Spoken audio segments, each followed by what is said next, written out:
Hi, my name is Zixin Zhao, and I'll be presenting our work Making the Right Connections, linking writing support tools with writers' needs.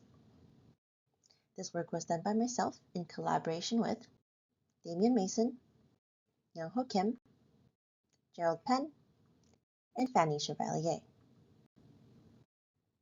If you look up the words writing and AI on the ACM Digital Library, you get over 900 matches just from the KITE 2024 proceedings alone. So it comes as no surprise that there's been multiple papers conducting surveys on writing tools, like this one on academic writing tools, and this other one defining a design space based on the cognitive process of writing, and this other design space based on the intelligent and interactive writing tools, and this other one defining a taxonomy for co-writing assistants. In parallel, commercial tools have also been steadily increasing, with the initial word processor dating to almost 40 years ago. Applications like Notion and Obsidian become more popular because they enable a non-linear workflow. There's also been numerous AI co-writing systems being introduced seemingly every single day. These text interfaces have evolved, and by effect, the way we write has also evolved. With HCI researchers, we often are on the lookout for new things. So when a new paper comes out with a funky new idea, our attention is immediately drawn to it, and we praise it for how new it is. So when these prototypes become part of surveys like the ones we mentioned, it does help guide future research, but we often forget to look beyond the research sphere and see what commercial tools are doing. And without looking at commercial tools, it's hard to see what writers are actually using in their practice and how their workflows have been shaped by the changing technology. So there's a real disconnect between what researchers think writers are using and what they're actually doing. So what we like to do in our work is to bring attention to the writer's current practices. And that's placed within the context of the commercial tools that they use. We want to compare that with existing literature.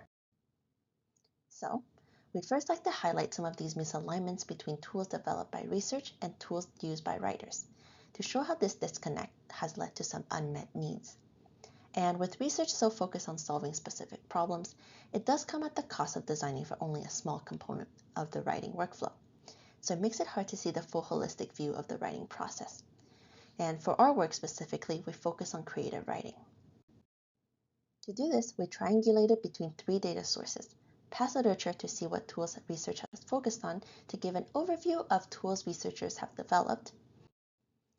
Then we ran an online questionnaire with writers, and looked at discussions on r/writing, a subreddit. We used this to find out more about tools writers are currently using during their writing practices. And then using that, we also analyzed how these commercial tools meet the writer's needs and what is still missing. Before literature and empirical research, we looked at theoretical models for creativity and writing. There's multiple models for the creative process and the writing process. And so we first aligned these models together to define the components of a creative writing process and use this to structure our analysis. Through this lens, we analyze our different data sources. And we found that there's 3 recurring themes that categorize the tools from each of the writing components. Tools that help with creativity, tools that help with recollection, and tools that help with organization. For a little while, I'll talk about these findings focusing on pre-writing. And what's interesting with pre-writing is that it's an important activity to writers, but there's not a lot of research on it.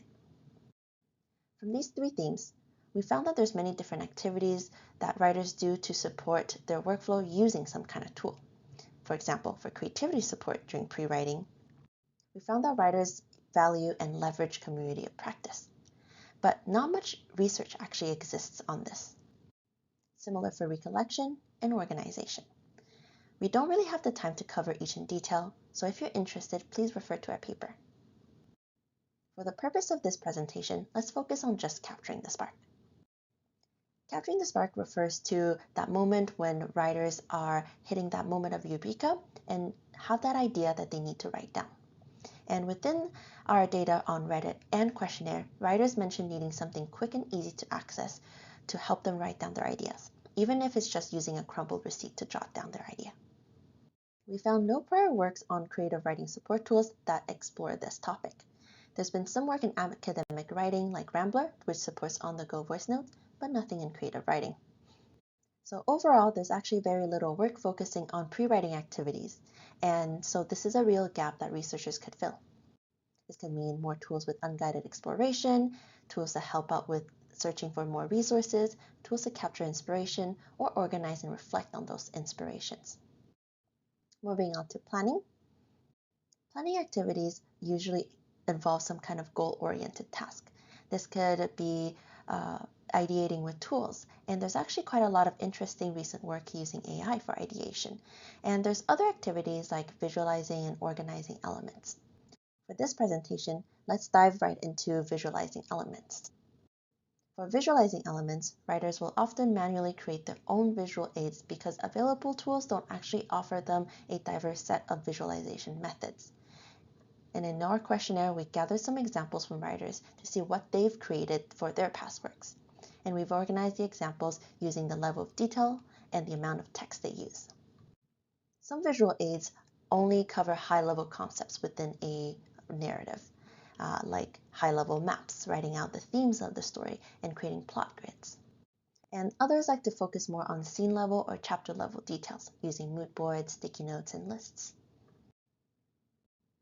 And as for the amount of text in the visual aids, there's some writers who like to stick with mainly just visuals, and others that like to use mainly just text. So even though there's so much variety in the visual aids that writers create, we found that there's actually very little variation in visualizations within writing tools proposed by prior literature. So what could we do about this? Well, we could build more tools that incorporate AI to support ideation and augment the writer's creativity, or we could look at AI to guide writers through the planning process, or like we've shown, we could explore more diverse visualizations and also help them organize their thoughts and reflect on their writing. Moving on, a lot of existing work on writing support tools has been focused on generating text. And even with all that research interest due to the rise of LLMs, a lot of it has been focused on AI to support creativity while writing, making other aspects like nonlinear writing, and finding the right writing environment for each writer to be completely overshadowed. Overall, there's not a lot of literature supporting tasks outside of turn-taking writing with AI. So we proposed that we could shift and move towards tools that support nonlinear writing practices or maybe conduct in-depth empirical studies on the writing workflow. Now let's go into revising editing text. With revising, some of the prior surveys have already pointed to this being a gap in the writing process research.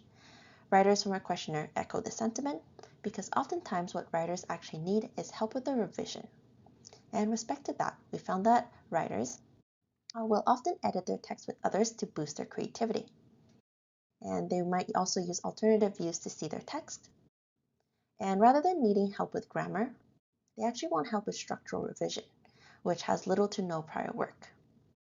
So even though there's been an increase in attention in revision, it does need to be diversified. That can mean tools that help with collaborative revision, seeing text alternatively, or facilitating structural revision. Moving on to the component that wraps everything up together. Segmenting the creative writing process comes at the cost of viewing the writing practice as fragmented. But in reality, writers are constantly monitoring their progress throughout writing, and there's actually a very limited number of works that look at the placement of peripheral reminders and supporting projects as a whole. So just to reiterate, there could be more work that look into providing reminders and works that look at managing large projects. Here we show how each component is equally important and combined together to form the creative writing process. And without seeing the whole picture, it can be easy to ignore the lesser mentioned components. And with research usually focused on innovation, it can be hard not to overly modularize the aspects of writing while trying to find a gap to fill. But we need to remember that we're only looking at a component that's part of a whole. Finally, with this space becoming more popular, we need to consider the purpose of the tools we create. Is it to help writers become more productive, or is it to help improve the quality of the text, or is it to help make writing more accessible and allow for more people to become writers? We'll leave you with these questions and thank you for your attention. Please check out our paper for more detail.